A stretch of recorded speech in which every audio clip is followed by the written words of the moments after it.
যে ব্যক্তি তোমার সামনে অন্যের নিন্দা করে সে নিশ্চিতভাবে অন্যের সামনে তোমার নিন্দা করে, কারণ যারা কথা ছড়ায় পেছনে তার বিশ্বাস কমই থাকে। মিথ্যেবাদী আর বিশ্বাসঘাতক সবসময় বোকাদের কাছেই আসে, কারণ তারা জানে তাদের চালাকি বোঝার ক্ষমতা বোকাদের থাকে না। আজ আমি রান্না করব বেগুন আলু দিয়ে মাছের একটা তরকারি, আর এটা দুবেলার তরকারি একবেলাই করে নেবো, তার জন্য একটু বেশি করেই করছি।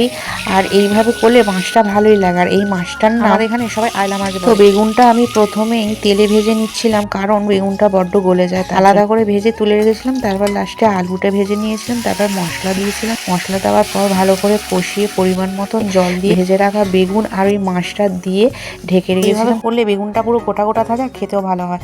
তো আজকে ভিডিও এখানে শেষ করলাম। টাটা। ভিডিওটি যদি ভালো লাগে অবশ্যই একটা লাইক সাবস্ক্রাইব করে দিও।